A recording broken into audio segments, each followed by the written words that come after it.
یا کوئی نہ کوئی ورزش کرنا یا کوئی ایکسرسائز کرنا، کوئی جم کرنا، کوئی گھر میں کوئی ایسی ایکسرسائز کرنا، یہ چونکہ ایک روٹین میں جاری رکھنا چاہیے.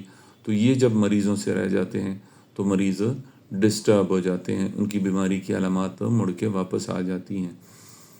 تو ہم رمضان میں اپنے مریضوں کو خصوصی ہدایات دیتے ہیں کہ ایک تو آپ ادویات کو چھوڑیں نہ، ادویات کے ٹائمنگز میں فرق نہ کریں. آپ سحری اور افطاری کو جس طرح آپ صبح شام لیتے ہیں اس کے حساب سے ادویات لیں. آپ پانی کا، مشروبات کا استعمال زیادہ کریں، اور سبزی، سیلڈز، سبز پتوں والی سبزیاں اور سیلڈز اور اس طرح کی چیزیں آپ زیادہ استعمال کریں کہ جو آپ کو ڈی ہائیڈریشن سے بچائیں، آپ کو قبض کی شکایت نہ ہو. رمضان میں لوگوں کو قبض کی شکایت بہت زیادہ ہو جاتی ہے، چونکہ وہ روغنی اور تلی ہوئی چیزیں کھاتے ہیں، لہٰذا ان کا کھانا ہضم صحیح نہیں ہوتا، ان کا نظام صحیح کام نہیں کرتا، ان کو قبض کی شکایت بھی ہو جاتی ہے. اور روغنی اور یہ والی چیزیں کھانے سے، یہ جو آئل میں تلی ہوئی چیزیں ہوتی ہیں ان کے کھانے سے ویسے بھی قبض کی شکایت ہوتی ہے. اور ہماری ادویات جو نفسیات کی ادویات ہوتی ہیں وہ خود بھی قبض کرتی ہیں. تو یہ ایک اور شکایت ہوتی ہے جس کی وجہ سے مریض تنگ ہو کے نفسیاتی ادویات چھوڑ دیتے ہیں. تو ضرورت اس بات کی ہے، اور نیند کا ڈسٹرب ہونا، ایکسرسائز کرنا، یہ ساری چیزیں مل کے نفسیاتی مریض کو واپس ریورس گیئر پہ لگا دیتی ہیں، اور مریض ریورس گیئر لگا کے پھر واپس آہستہ آہستہ بیماری کی طرف جانے لگتا ہے.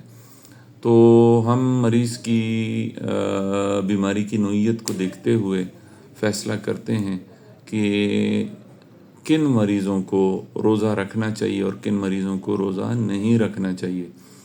اس لیے کہ اگر ان کی ادویات بند کی جائیں اور ان کو کم کیا جائے تو ان کی بیماری کے واپس مڑ کے آنے کا خطرہ ہوتا ہے. اور اگر ادویات لی جائیں تو اس کی وجہ سے جسم میں ڈی ہائیڈریشن، منہ خشک ہونا، قبض کی شکایت ہونا، یہ جو باقی جتنی سائیڈ ایفیکٹس میں نے بتائی ہیں، یہ جتنے مسئلے ہوتے ہیں یہ سارے سامنے آتے ہیں، اور ان سے تنگ آ کر مریض ادویات چھوڑ دیتے ہیں. تو اس کی وجہ سے پھر بیماریاں مڑ کے واپس آتی ہیں. تو لہٰذا ہماری ایک کوشش یہ ہوتی ہے کہ ہم مریض کی بیماری اور اس کی بیماری کی نوعیت اور کیفیت کے ابھی بیماری کس لیول پہ کھڑی ہے اس کے حساب سے فیصلہ کرتے ہیں کہ کیا اس کو روزے رکھنے بھی چاہیے یا نہیں. اور اگر روزے رکھنے چاہیے تو اس کو روزے میں کیا کیا چیزوں کا خیال رکھنا چاہیے، کھانے پینے میں کس چیز کا خیال رکھنا چاہیے، فلوئڈز کا کیسے استعمال کرنا چاہیے، اپنی ورزش کا کیسے خیال رکھنا چاہیے، اپنی نیند کا کتنا خیال رکھنا چاہیے، ادویات کو کس طرح ٹائم پہ لینا چاہیے، اور وہ کون سی ایسی چیزیں ہیں وہ جن کا استعمال کر کے ڈی ہائیڈریشن سے اور قبض سے اپنے آپ کو بچایا جا سکتا ہے. تو اگر آپ خود سائیکیٹرک پیشنٹ ہیں اور آپ کسی ادویات پہ ہیں تو اس سلسلے میں بھی آپ سائیکیٹرسٹ سے مشورہ کر سکتے ہیں. اور اگر آپ کے گھر میں کوئی مریض ہے اور وہ نفسیاتی ادویات کھا رہا ہے تو آپ اس کے سلسلے میں بھی مشورہ کر سکتے ہیں. اپنے سائیکیٹرسٹ کے پاس لازمی لے کر جائیں اپنے مریض کو، اور ان سے مشورہ لیں اور ان کے مشورے پر عمل کریں، اور کوشش یہ کریں کہ ادویات کی جو خوراک ہے یا ان کو جو لینے کا طریقہ ہے اس میں رد و بدل نہ کریں. اس لیے کہ یہ رد و بدل کر دینے سے مریض کی بیماری مڑ کر واپس آتی ہے. اور بہت سارے پیشنٹس کو، جس طرح میں نے کہا کہ 60% مریض جو ہیں وہ ادویات چھوڑ دیتے ہیں یا گڑبڑ کرتے ہیں اور ان کی بیماری مڑ کے واپس آتی ہے. اور جب ان کی بیماری مڑ کے واپس آتی ہے تو وہ ضروری نہیں ہوتا کہ وہ پہلے کی طرح ادویات کو رسپانس دے. تو رمضان میں ہمارے مریض اسپیشلی بہت زیادہ ڈسٹرب ہو جاتے ہیں، اور روزوں کے بعد کلینکس پہ اور او پی ڈیز میں بہت زیادہ رش ہو جاتا ہے. اس لیے کہ سارا رمضان ایک تو گھر والے اپنی روزے کی عبادات کی مصروفیات میں پھنسے ہوئے ہوتے ہیں، وہ مریض کو ڈاکٹر کے پاس لے کر نہیں آ سکتے، اور دوسرا یہ کہ وہ بس کسی طرح رمضان کو گزار دیتے ہیں، تو پھر جب رمضان گزرتا ہے تو اس کے بعد مریض کو ڈاکٹر کے پاس لے کر آتے ہیں اور وہ ساری شکایات بتاتے ہیں جو کہ مریض کو رمضان کے مہینے میں شروع ہوئی تھی۔